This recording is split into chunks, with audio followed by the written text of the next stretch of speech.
Ben, on va commencer directement par un petit film, c'est ça? Puis après, je te présente rapidement. Oui, bah, on peut présenter un début d'épisode. Peut-être pas tout l'épisode, mais au moins le début.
Et voilà.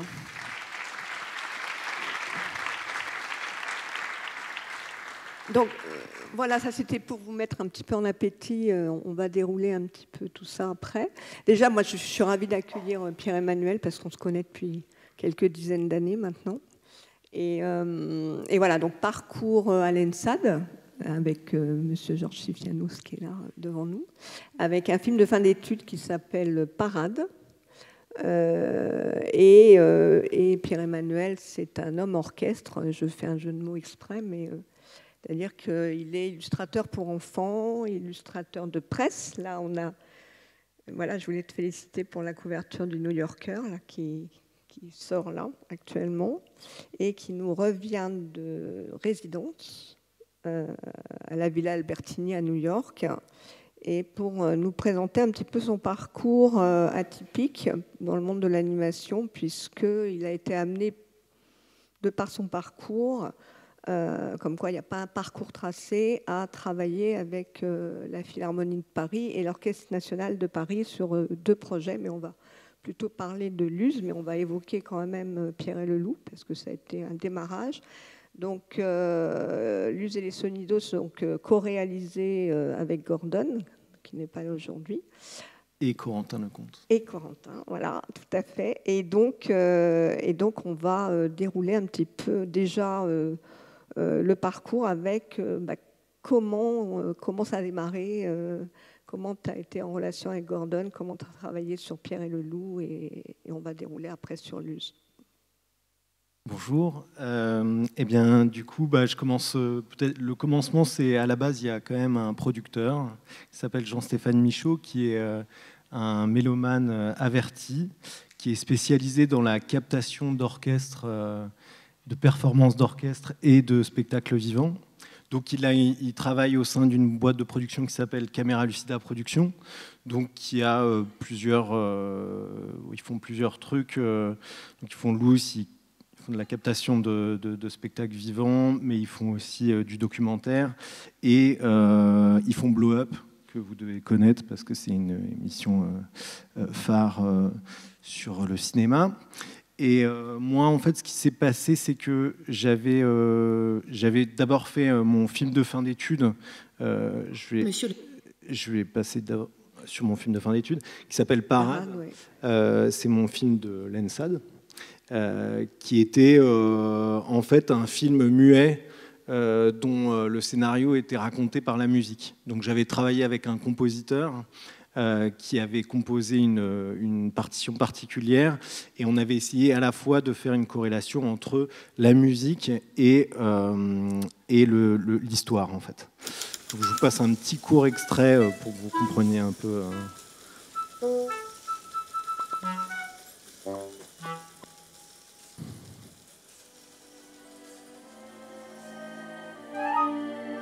I will not die before you let me get a taste of your lips, Scarlet. Give me a kiss. Kiss me.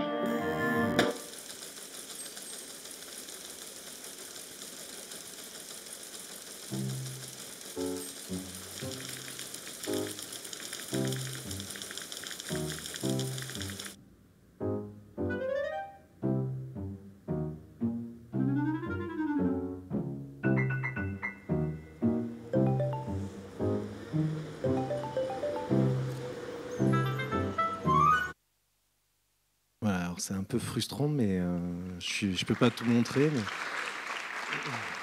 Après, il est disponible, on peut le voir. Oui, on peut le voir sur Internet. Ouais. Y a pas de... Et du coup, ça, Jean-Stéphane, il a vu ce film. Et quand il a vu ce film, il était content de pouvoir... il voulait qu'on travaille ensemble. J'avais aussi fait un autre film qui était en typographie, avec de la typographie animée. Monsieur le marchand, celui qui vend les œuvres de notre artiste, dans sa galerie ou en salle des ventes. Et enfin, voilà sa famille, ou ses héritiers, si l'artiste n'est plus de ce monde. Maintenant... Voilà, pardon. C'est très rapide aussi, je suis désolé, mais c'est juste pour il y a beaucoup de choses à montrer, je crois, d'après. Voilà. Et du coup, tout ça nous a conduit à l'invention d'un univers pour une version de Pierre et le Loup qui serait un spécial TV pour France Télévisions, avec l'Orchestre national de France. Donc le challenge de mélanger de la prise de vue réelle et de la captation d'orchestre avec de l'animation. Et en l'occurrence, dans le cas de Pierre et le Loup, un univers qui serait entièrement décliné en typographie. Et donc il y a un petit court extrait là où on ne voit pas trop la typo, mais ça donne une petite idée du niveau d'hybridation qu'on avait entre les deux univers qui cohabitaient.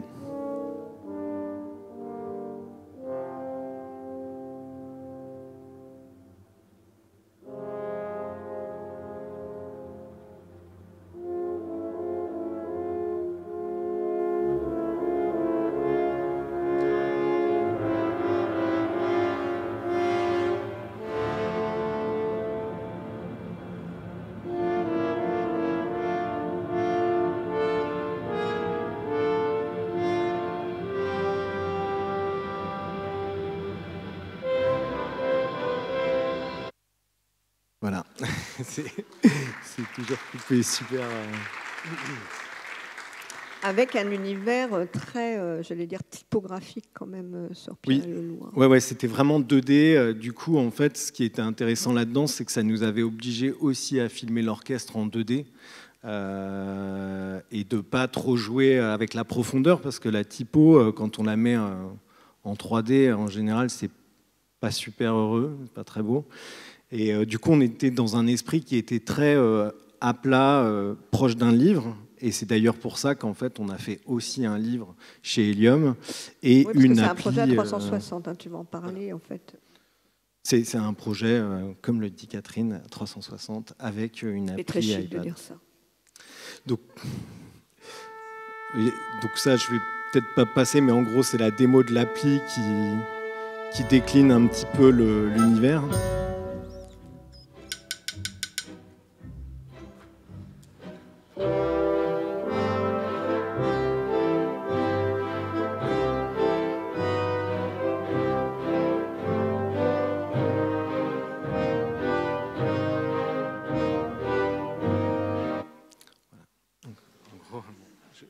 Je coupe pour qu'on puisse parler du reste, mais en gros, c'était un espèce d'univers complet où on pouvait faire pas mal de choses avec, et c'était assez riche.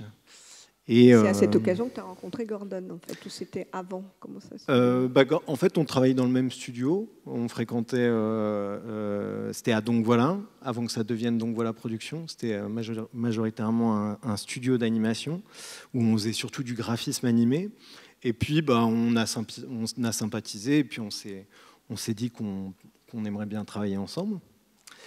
Et puis, après cette expérience sur Pierre et le Loup, qui a été plutôt un succès, c'est-à-dire que ça a bien marché en termes d'audience et en termes de projet. Le livre aussi, ça a très bien marché. On nous a demandé un autre projet. Donc France Télévisions était aussi à l'impulsion de ce désir de créer un nouveau programme pour la jeunesse où il y aurait de la musique. Et c'est évidemment le fer de lance de Jean Stéphane qui, lui, désire vraiment amener la musique classique à un public jeune, voire très jeune. Et donc on a réfléchi à un autre projet, et fort de Pierre et le Loup, l'orchestre Simon Bolivar, qui était au Venezuela, a montré de l'intérêt pour ce type de projet, et ils nous ont demandé de venir à Caracas, au Venezuela, pour écrire un nouveau programme. Donc on est allé à Caracas en septembre 2015, donc c'est là que démarre le projet, c'était il y a un petit peu plus de 8 ans. Et on a visité la ville, on a découvert l'orchestre, qui était à l'époque conduit par Gustavo Dudamel, qui est un grand chef d'orchestre qui maintenant est à Los Angeles. Et on a essayé de commencer à discuter avec lui et puis d'écrire un programme éducatif, parce que là-bas, au Venezuela, ils ont un programme éducatif politique très fort. Lié à la musique. Exactement. Qui veut que, en gros, l'idée, c'était, comme il y a énormément de violence et qu'il y a vraiment un problème avec la jeunesse là-bas à cause de ça, de remplacer les armes par des instruments de musique. Donc c'est très très étrange, parce que c'est un pays qui est très pauvre. Donc là, on voit les barrios à gauche. Et c'est un pays où tout le monde joue d'un instrument de musique classique et fait partie d'un orchestre. Et dans la rue, les gens jouent du violon, du violoncelle. Donc c'est assez incroyable. Et donc on est revenu de ce voyage avec des images en tête. Là-bas, à Caracas, l'orchestre Simon Bolivar, tout a été décoré par Cruz Diez, qui est un artiste contemporain qui a fait beaucoup de choses très colorées. Du coup, ça a aussi inspiré un peu cette envie de faire naître un univers qui raconterait la musique un peu autrement, aussi bien par l'image que par le son. Et le nom de Luz et les Sonidos, ça vient d'où? Ça vient de là, en fait. C'est à consonance hispanique, parce que c'est le seul truc qu'on a gardé de cette époque-là. Parce que, entre-temps, alors Gustavo Dudamel avait imposé un programme. Lui, il voulait faire du Beethoven. Là-bas, ils sont fans de Beethoven. Du coup, il a écrit un programme qui était une version raccourcie des 9 symphonies, quelque chose qu'on puisse adapter en série, donc un montage de 45 minutes en gros, quoi. Et l'idée que, en fait, on allait travailler là-dessus. Et donc de là est venue la naissance d'un univers qui était d'abord en espagnol, mais entre-temps, Dudamel a quitté le Venezuela parce qu'il y avait des problèmes politiques énormes, et il s'est fâché avec Maduro. Et donc il est parti, il s'est exilé, et il est devenu chef d'orchestre du Los Angeles Philharmonic. Et du coup, il est parti sur des trucs beaucoup plus des trucs comme Star Wars et tout ça. Et nous, c'était un peu fini. Est-ce que je voulais dire, les 9 symphonies, elles étaient déjà dans leur version courte. Il avait travaillé sur les 9. Ouais. Il a écrit un premier programme raccourci. Donc il n'est pas allé au bout de ce travail, mais il avait donné des hypothèses sur les mouvements qu'il fallait qu'on aborde, qui était un mélange en fait de tubes, parce qu'en fait chez Beethoven il y a des tubes qui sont incontournables, et puis des mouvements qui sont un peu plus complexes qu'on pourrait aborder et justement faire découvrir au public. Et là tu vas en reparler après justement, parce qu'il y a plusieurs compositeurs qui ont travaillé après sur les versions courtes, ou vous avez gardé les versions de Gustavo Dudamel on a eu des experts. Parle après. On a eu des experts musicaux qui sont venus et des compositeurs qui sont venus retravailler le programme. Oui, parce que c'est dur de ne pas dénaturer non plus et d'avoir ces mélodies récurrentes qu'on connaît toutes et aussi des parties un peu plus... Il y a notamment Eric Montalbetti qui était le directeur de la musique, des programmes musicaux chez Radio France et qui est compositeur, qui avait réarrangé certaines choses. Parce que par exemple, une symphonie de Beethoven, c'est combien de temps par rapport à un épisode de Luz? C'est très variable, mais il ne faut pas que je dise de bêtises. Mais la 9e, par exemple, c'est long, quoi. C'est une demi-heure, 3/4 d'heure.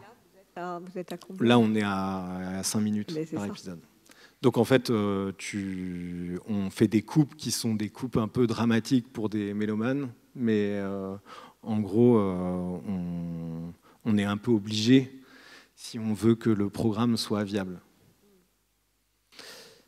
Surtout qu'il y a quand même France Télévisions derrière, et France Télévisions derrière, ils exigent, ce qui est génial pour eux, c'est quand les épisodes durent la même durée, quoi.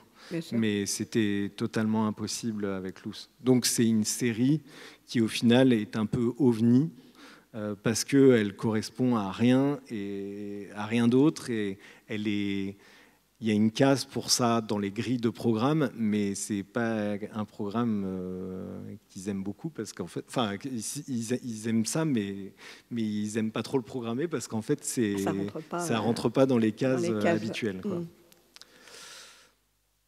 Donc voilà, et après, je peux parler du processus d'écriture sur un programme comme celui-là, où en fait, évidemment, il n'y a pas de dialogue. Donc il faut qu'on comprenne une histoire par le biais de la musique, et qui plus est des symphonies de Beethoven dans l'ordre numéroté de 1 à 9, alors qu'elles n'ont pas été écrites dans cet ordre-là en fait. Mais du coup, nous, on a essayé de travailler sur scénariser en fait ces 9 épisodes, et c'était l'une des parties les plus complexes du travail, parce que en fait, déjà la musique de Beethoven, c'est une musique qui est orchestrale en symphonie, avec 150 musiciens qui jouent. Il y a 150 musiciens, alors que Pierre Leloup, c'était chaque instrument après. Oui. Voilà, donc c'était pas du tout la même la musique d'orchestre en fait. La musique de Prokofiev est écrite pour raconter une histoire, et elle est pensée comme ça, alors que la musique de Beethoven l'est pas réellement.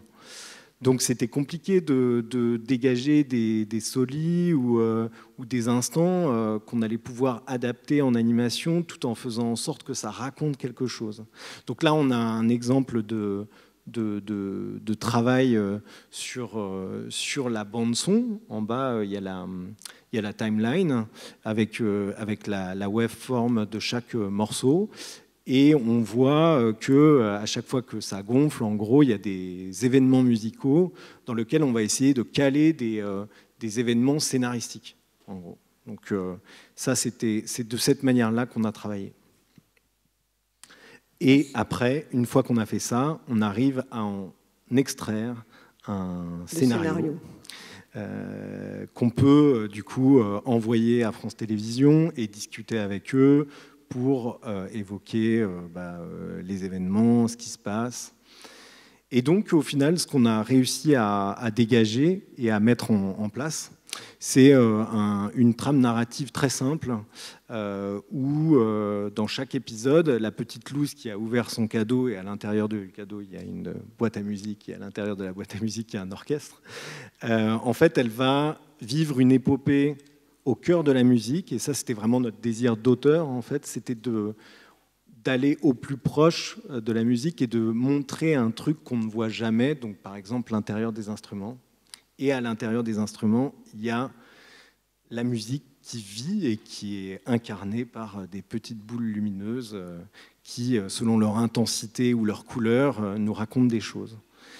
Donc pour chaque épisode, en fait, on visite différents corps d'instruments, les cordes, les cuivres, les percus.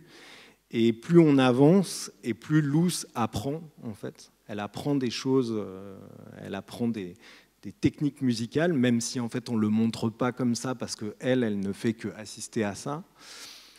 Mais à la fin, tout ça, ça la conduit à conduire un orchestre dans le 9e épisode, où à la fin, elle devient chef d'orchestre, en gros.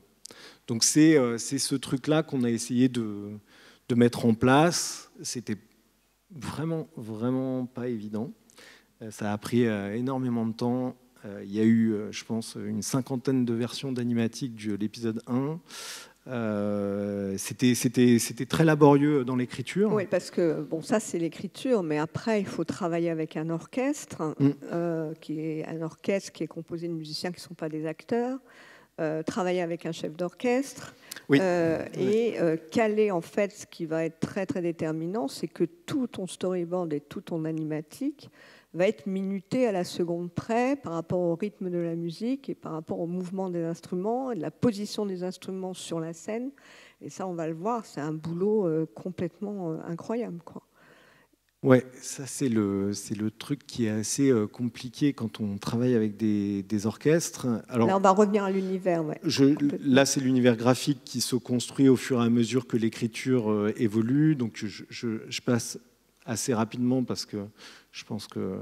donc, tu avais gardé ce côté très, très coloré que tu avais connu. Oui. Voilà.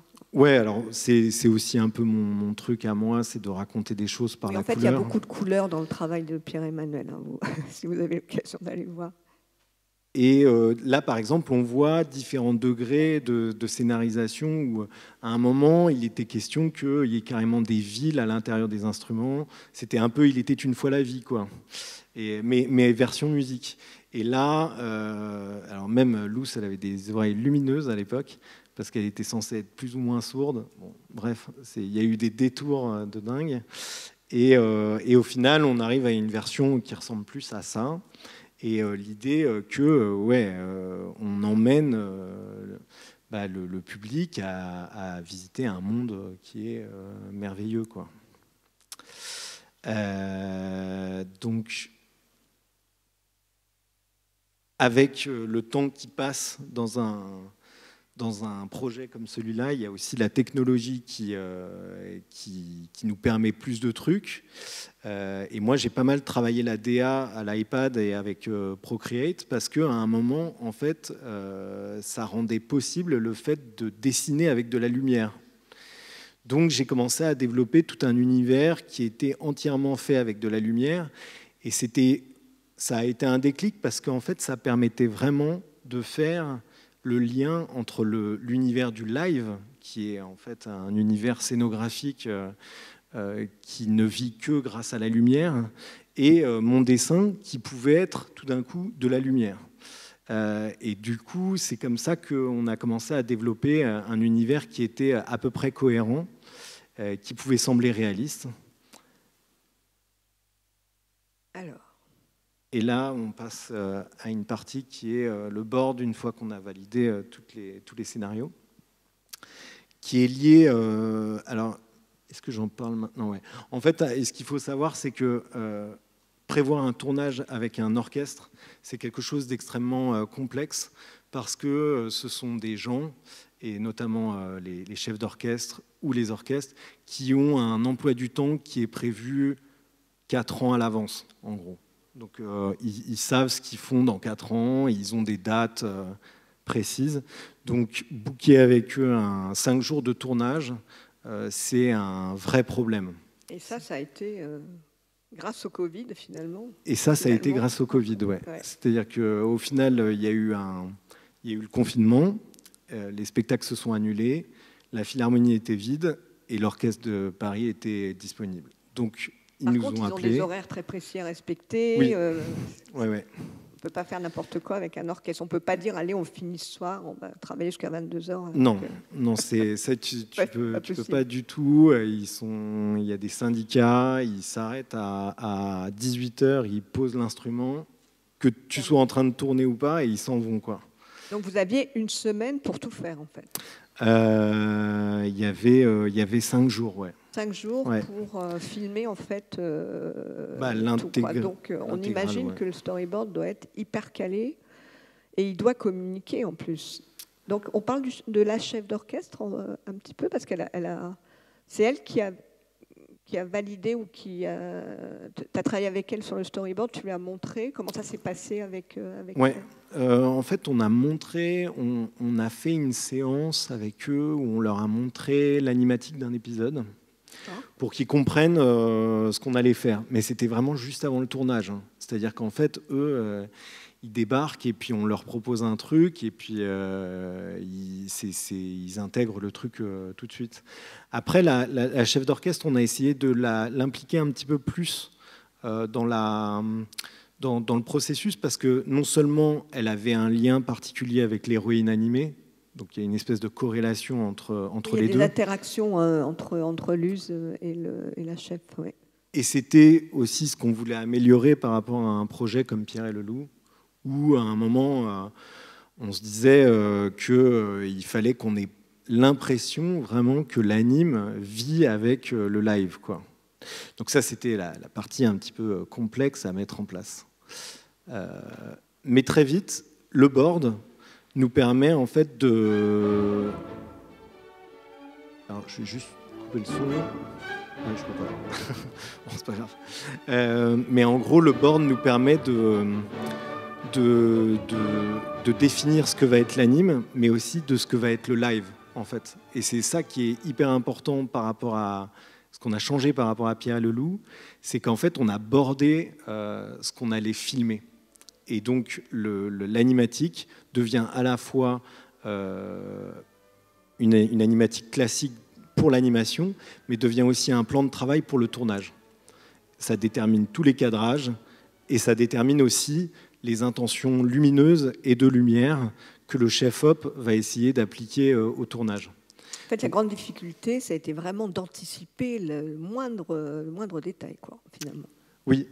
Et en même temps, c'est très paradoxal parce que ces deux mondes, c'est le monde de la captation live qui est lié à plein d'improvisation, et le monde de l'animation qui, lui, est un monde où on essaye de tout prévoir à l'avance. Et du coup, il faut trouver une espèce de langage commun où à un moment, on va réussir à travailler ensemble. C'est pas hyper évident. Pour le tournage, on avait déterminé des scénographies que vous voyez. Là, c'est vraiment les premiers croquis où on les disposait de manière différente pour que ça aussi, ça raconte quelque chose. Et en fait, le storyboard, les scénographies découlent du storyboard, et du storyboard découlent des dispositifs d'orchestre où en fait on dispose tous nos musiciens et on peut faire nos implantations caméra pour le tournage. Et du coup, prévoir ce qu'on va filmer, à combien de cadreurs, et établir un plan de travail de tournage qui est un peu dingo parce que tout s'enchaîne et c'est complètement fou, mais à un moment, on arrive à avoir dans la boîte tout ce qu'on désire. Donc après, ça se traduit par ça, en vrai, quand le jour du tournage. Et ça, c'est des images de fabrication Donc le tournage, il est mené par Corentin Lecomte, c'est sa spécialité. Lui, il est vraiment metteur en scène, il est réalisateur de captation d'orchestre, ce qui est une discipline à part entière qui est très différente d'être réalisateur de cinéma d'animation, par exemple, dans le sens où Corentin, c'est quelqu'un qui sait lire une partition d'orchestre, qui sait exactement qu'à telle mesure, dans tel mouvement, à telle note, il va falloir filmer le violon parce qu'il va faire un truc hyper technique. Donc c'est tout un langage qui est à part. Et plus aussi les mouvements de caméra pour ne pas gêner l'orchestre, j'imagine, dans son interprétation. Oui, exactement. Ça, et les lumières aussi. Et les lumières, et en fait parler au cadreur, parler en fait orchestrer tout ça, quoi. Qu'est-ce que tu lui dis là, la chef, qu'il faut qu'elle regarde en haut, c'est ça? Ouais, en gros, ouais. En gros, c'est ça. C'est juste moi, mon rôle sur le tournage, c'était vraiment de raconter tout ce qui n'existait pas en fait, et qui allait exister par le biais de l'animation. Donc en gros, ils étaient un petit peu à l'aveugle. Et moi, j'essayais de trouver des moyens pour qu'ils arrivent à imaginer ce qui allait se passer et qu'on puisse y croire. Donc là, c'est un plan assez intéressant. C'est en fait l'ordinateur qui est à gauche, c'était sur le pupitre du chef-op. Et en gros, le chef-op prenait vraiment le board comme référence pour les lumières qu'il allait mettre en place sur le tournage. Okay. Et donc au final, quand on est sur place et qu'on est sur le tournage, on a plusieurs cadres. Et en gros, chaque cadre correspond à un plan du board, quoi. Mais il fallait aussi penser qu'il y avait Luz qui allait intervenir. C'est-à-dire que ce n'est pas que filmer l'orchestre, etc. C'est aussi de se dire, là, le personnage de Luz va faire ci et ça. Et donc, tu avais un Playmobil. Oui, j'avais un Playmobil et j'avais des différentes tailles de poupées pour en fait signifier la présence de Luz et puis qu'on puisse faire le point en fait oui. Par rapport au plan où on était vraiment censé la filmer parce que sinon on n'avait rien et on s'est servi de... Là ce qu'on voit c'est un prisme, donc c'est un système de miroir qui permet d'inverser l'image au ras du sol et de créer même des contre-plongées, ouais, contre-plongées faire des effets, du point de vue de Luz, quoi. Le mouvement de caméra. Donc là, on faisait des tests et moi, j'avais accroché mes petits personnages au bout de perches. Et comme ça, je pouvais montrer aussi les mouvements qu'elle allait faire dans l'orchestre, puisque dans Luz, l'idée, c'est que le décor, c'est l'orchestre, quoi. C'est vraiment c'est un décor organique qui est vivant, qui change et qui est vivant grâce aux musiciens. Donc une fois le tournage fini, on commence les tests d'anime parce qu'on on va pas avoir. Ouais. Il faudrait qu'on en arrive assez vite au spectacle parce que là, on est en train de se faire rattraper par le temps. J'ai Monsieur Loyal là, qui. Je montre ça rapide. Oui, vas-y rapide. Ouais. C'est les tests d'anime du premier test qui est un GIF animé à des tests un petit peu plus élaborés où on commence à faire des tracks.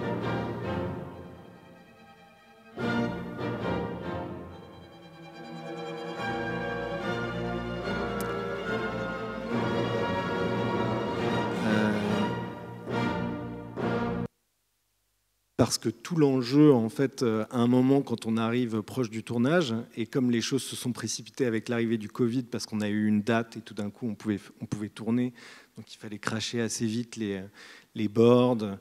Mais c'est aussi les tests d'anime, c'est-à-dire être bien sûr que ce qu'on a imaginé, ça va être possible. Et très proche du tournage, on n'était pas encore tout à fait sûr qu'on allait réussir à donner vie à cet univers.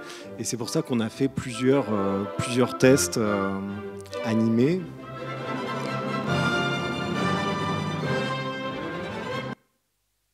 Et aussi des tests en 3D, parce que la 3D devait être réaliste, photoréaliste, et on devait vraiment croire qu'on était à l'intérieur des instruments de musique.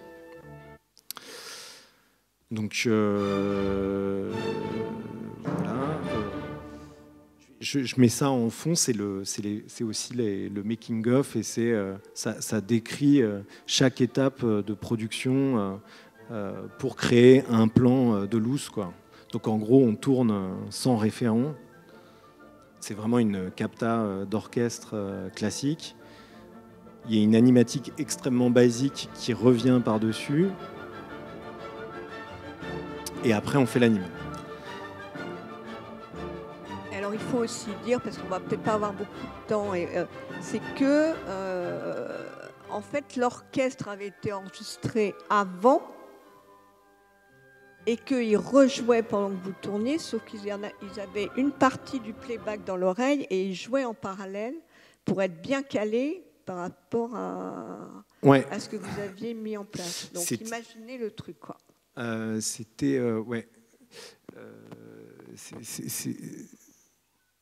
assez complexe comme processus. Dispositif, ouais. Mais en gros, l'idée, c'est que l'orchestre a enregistré 2 jours avant le tournage. Ils ont enregistré vraiment la version de Luz et les Sonidos telle qu'on l'entend dans la série. Et après, ils ont fait un faux playback pendant le tournage, c'est-à-dire qu'ils jouaient vraiment, mais ils jouaient par-dessus leur version pour être sûr de respecter le bon tempo. Et c'est d'ailleurs un des nombreux problèmes auxquels on fait face quand on fait de l'anime avec un orchestre, c'est que nous, toutes les animatiques ont été faites avec les versions de Gustavo Dudamel, qui avait un tempo particulier, et chaque chef d'orchestre a un tempo différent, en fait. Du coup, ça veut dire que quand on bosse avec un autre chef d'orchestre, et ça a été le cas pour le tournage, c'était Ariane Matiak, elle avait un tempi qui était beaucoup plus rapide.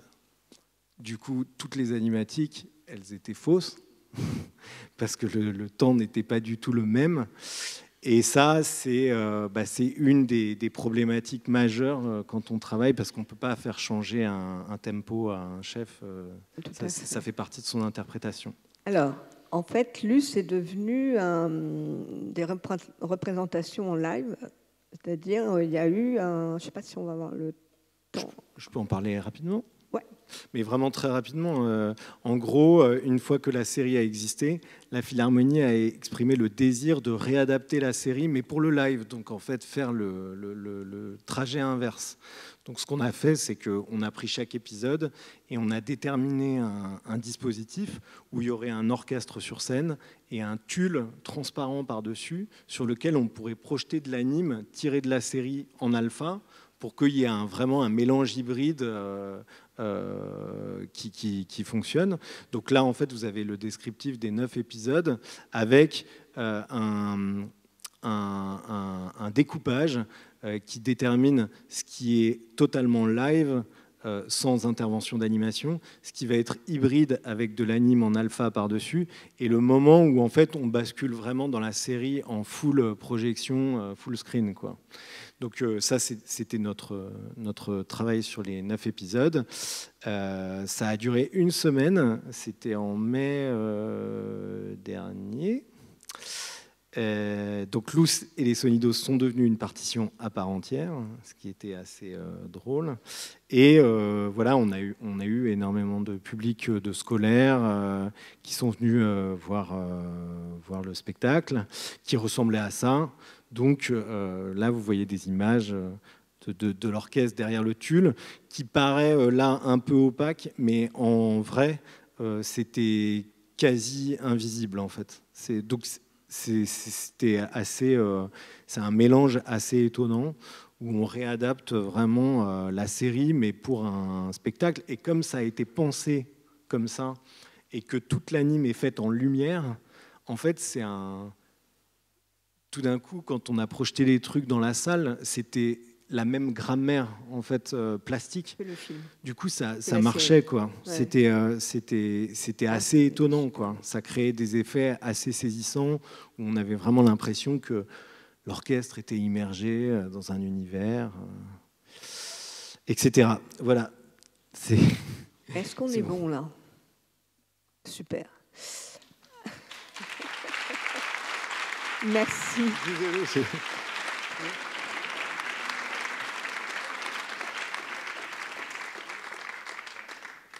Ben, est-ce qu'il y a des questions?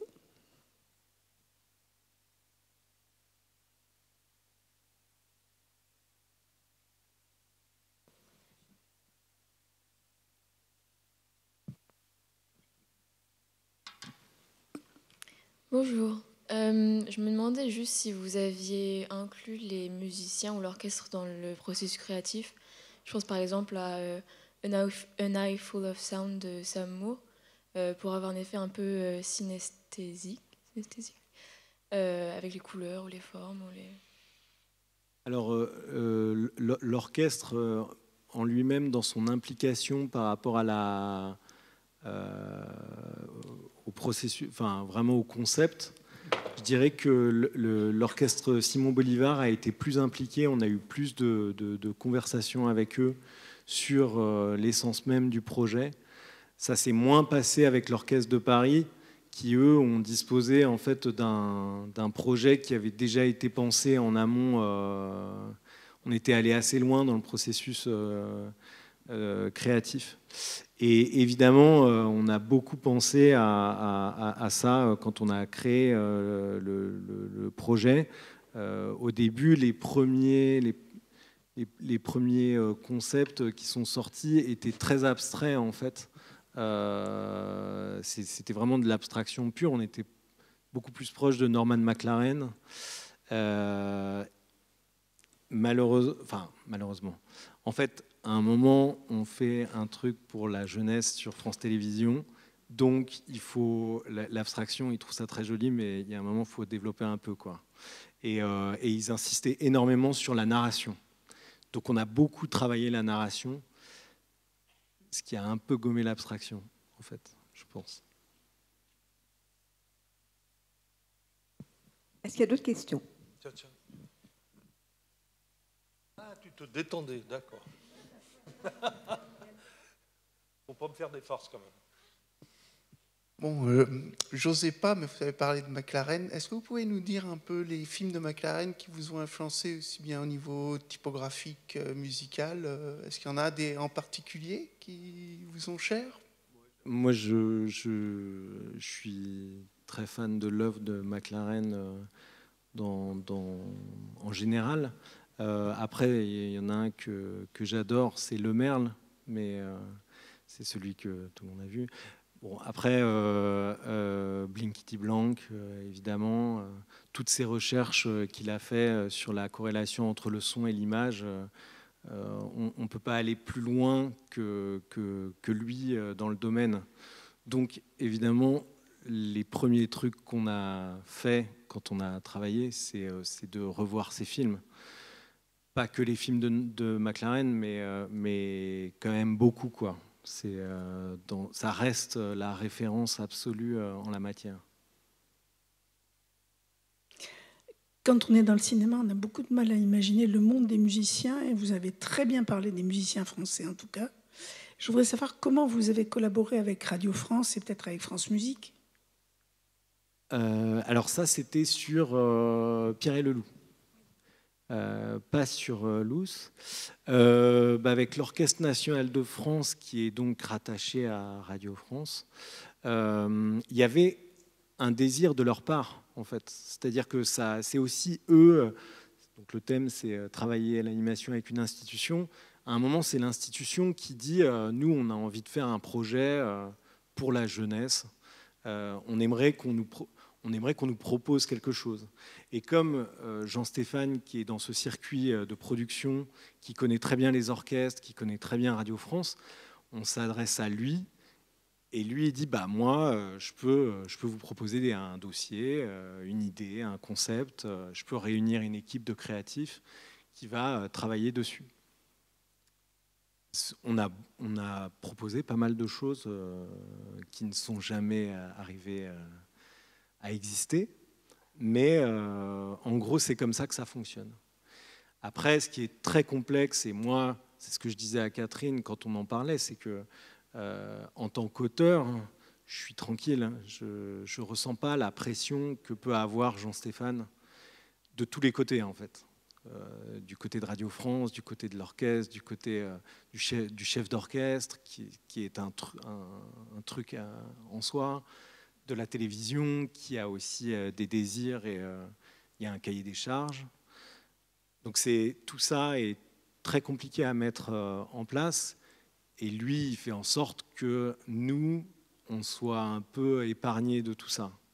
Ce qui est fort. Si c'était à refaire, est-ce que vous le referiez? Parce que ça a l'air d'être un truc tellement fou que... Oui, je pense que je le referais, mais peut-être pas de la même manière. Non, mais en vrai, c'est un projet que on a commencé il y a 8 ans. Donc en fait, la personne qu'on est au début et à la fin, moi entre-temps, j'ai été 2 fois papa. Enfin, on change quoi. On change, on évolue. Notre carrière, elle évolue aussi. Du coup, c'est tout un chemin, mais je pense que c'est un truc qui est... Pour beaucoup de films d'animation, c'est le cas, en fait, parce qu'à cause de la longueur des projets, quand on revoit comment on a fait les choses il y a 8 ans, on se dit, bon, pas sûr que je fasse la... Vous avez peut-être envie de faire quelque chose de plus simple, plus rapide. Peut-être.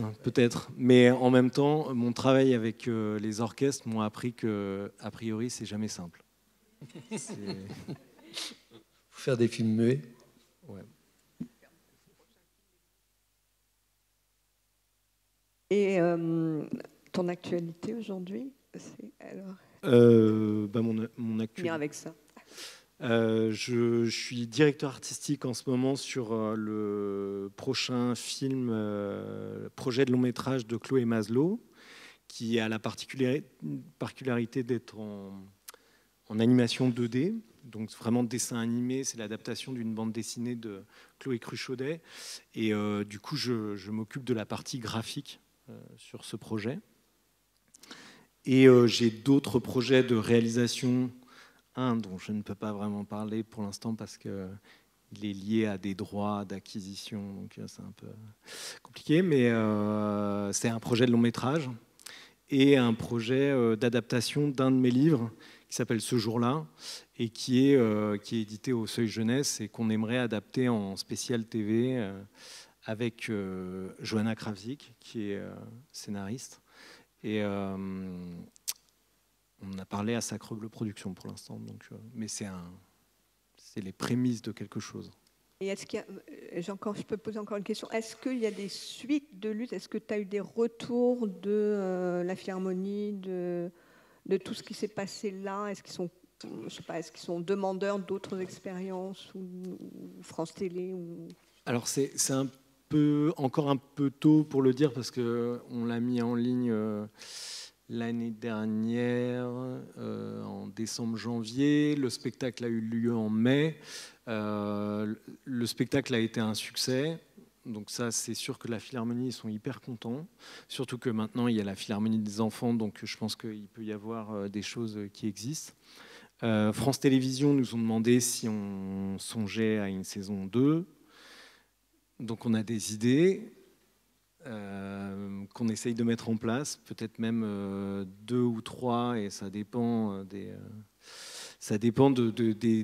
entités avec qui on travaillerait. On ne travaillerait pas forcément avec le même orchestre. Et la saison 2, en fait, on avait plutôt envie de carrément changer de style musical et peut-être d'aller sur le jazz, donc avec des effectifs qui étaient beaucoup plus réduits et du coup un tournage beaucoup plus simple. Donc on essaye aussi de réfléchir à ça, quoi. Attendez, il y a une question là. Ouais. La musique, ici, la musique, elle nous évoque souvent des couleurs en fonction des instruments qui jouent, du tempo. Est-ce que ça vous a inspiré aussi pour les couleurs de cette série? Oui, complètement. En fait, déjà parce que c'était le concept à la base, même si c'est de la lumière, elle est colorée. Donc, mais au-delà de ça, c'est parce que moi, dans mon travail d'auteur graphique, je fais beaucoup de dessins au crayon de couleur, et la couleur est mon mode d'expression principal, en fait. Du coup, je dirais même que là, on est dans un code graphique extrêmement simple. C'est très limité. Si j'avais pu, on en aurait mis plus. Mais, Et puis chaque symphonie, en fait, c'est pas les mêmes gammes colorées aussi. Sur chaque épisode, c'est ouais. ça varie en fonction de, chaque de la épisode symphonie. a une identité en soi. Là, j'ai pris l'exemple de l'épisode 2, c'est l'océan, c'est bleu, c'est très simple. Hein. On s'adresse quand même à un public très jeune. C'est quand même l'idée. Je vous invite à aller voir les épisodes de Luz et les Sonidos parce qu'ils sont en ligne. On peut les voir. Oui, sur France Télé, sur Oku. Et je voudrais remercier Pierre-Emmanuel vraiment de ta venue. Et voilà, une autre forme de cinéma d'animation. Merci.